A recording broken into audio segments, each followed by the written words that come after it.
నమస్తే. ముందుగా రాజకీయాల్లో ఎప్పుడు ఏం జరుగుతుందో ఎవరు ఊహించలేరు.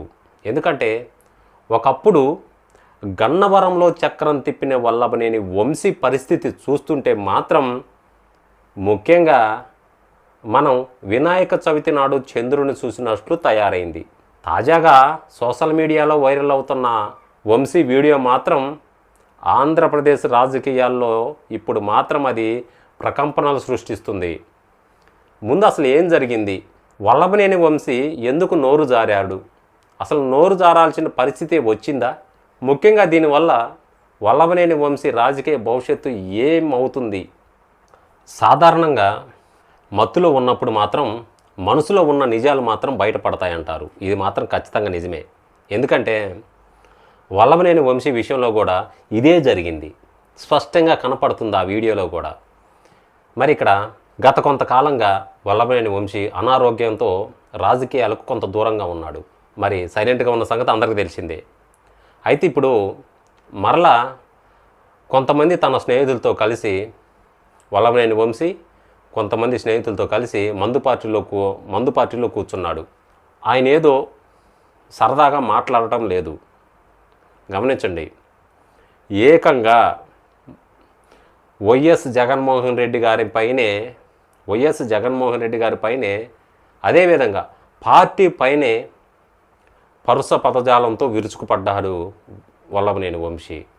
మరి ఇది ఆయన కావాలని చేశారా, లేకపోతే మనసులో ఉన్నది బయటకు వచ్చిందా, లేకపోతే సరదాగా చేసిందా అనేది పక్కన పెడితే వీడియోలో మాత్రం స్పష్టంగా అయితే కనపడుతుంది. అది ఇప్పుడు సోషల్ మీడియాలో ఏదైతే వీడియో వైరల్ అవుతుందో దాంట్లో స్పష్టంగా వైఎస్ జగన్మోహన్ రెడ్డి పైనే పార్టీ పైనే ఇట్లా విరుచుకుపడ్డాడు. అయితే ఇదే వంశీ ఒకప్పుడు చంద్రబాబు నాయుడు గారికి ఇదే వంశీ అత్యంత సన్నిహితుడుగా ఉండేవాడు. అయితే గన్నవరంలో టీడీపీ బలంగా ఉన్నప్పుడు ఎమ్మెల్యేగా గెలిచిన వ్యక్తి వంశీ. కానీ 2019 తర్వాత ఆయన ప్లేటు పెటాయించి వైసీపీ గూటికి చేరిన సంగతి అందరికీ తెలిసిన విషయమే. మరి అక్కడితో ఆగిపోలేదు. అక్కడ ఆగిపోతే బాగుండేది.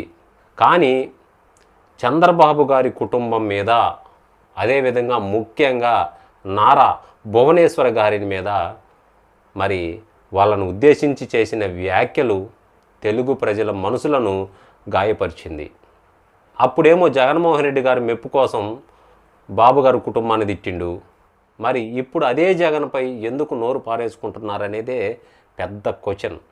మిత్రులారా, ఈ వీడియో కానీ గమనించినట్లయితే, ఏదైతే సోషల్ మీడియాలో వైరల్ అవుతున్న వీడియో కానీ గమనించినట్లయితే వంశీ గారిది, వంశీ పక్కన ఉన్న వాళ్ళే ఆయనకు అన్నం తినిపిస్తూ ఆయన మాటలను వీడియో తీశారనేది కొంచెం స్పష్టంగా అర్థమవుతుంది.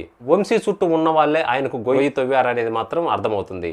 లేదా ఆయన మనసులోని భావాలను కావాలనే బయట పెట్టారా అనేది మాత్రం తెలియాల్సింది. వంశీకే తెలియకుండా వీడియో తీసి సోషల్ మీడియాలో పెట్టారంటే మామూలు విషయం కాదు. ఆయన కోటలో ఉన్న మనుషులు కూడా ఇప్పుడు ఆయనకు వ్యతిరేకంగా మారారనేది మాత్రం స్పష్టంగా అర్థమవుతుంది. సరే, అయిపోయింది. మరి ఇప్పుడు వంశీ పరిస్థితి ఏంటి? ముందుకు పోతే నొయ్యి, వెనక నొత్తే గొయ్యి అన్నట్టుగా మారిపోయింది. ఎందుకంటే కూటమి వైపు వెళ్దామంటే చంద్రబాబు నాయుడు, లోకేష్ మరియు పవన్ కళ్యాణ్ గారి పైన ఆయన చేసిన వ్యాఖ్యలు అంతా ఇంత కాదు, మర్చిపోలేని. మరి ఆ విమర్శలు టీడీపీ జనసేన శ్రేణులు ఎప్పటికీ మర్చిపోలేరు కూడా, తెలుగు రాష్ట్ర ప్రజలు కూడా మర్చిపోలేరు. కాబట్టి అక్కడి తలుపులు మాత్రం క్లోజ్ అయిపోతాయి. సరే, లేదు ఇప్పుడు వైసీపీలోనే ఉందాము అనుకుంటే మరి జగన్ లాంటి నాయకుడు, ముఖ్యంగా జగన్ లాంటి నాయకుడు అతన్ని తిట్టిన వాళ్ళని అంత సులువుగా ఉంచడు. అది అందరికీ తెలిసిన విషయమే. క్షమించడు ముందు. ఈ వీడియో బయటకు వచ్చాక వైసీపీలో మాత్రం వంశీకి స్థానం ఉండటం అనేది దాదాపు అసాధ్యమనే తెలిసిపోతుంది. ఇది వంశీ పరిస్థితి. సో అధికారంలో ఉన్నప్పుడు ఒకలా, అధికారం పోయాక మరొకలా ఉండటం రాజకీయ నాయకులకు అలవాటే.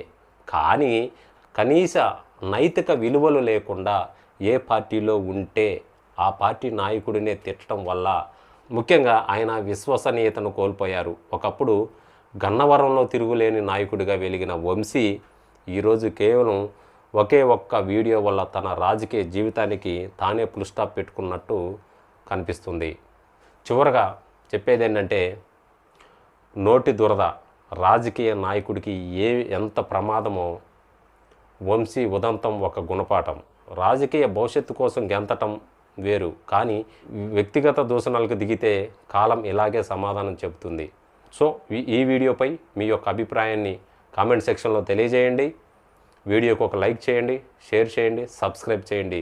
మరో మంచి వీడియోతో మళ్ళీ మీ ముందుకు వస్తాను. అంతవరకు ధన్యవాదాలు. చూస్తూనే ఉండండి వాహిని మీడియా యూట్యూబ్ ఛానల్. నా పేరు విశ్వరూపాచారి.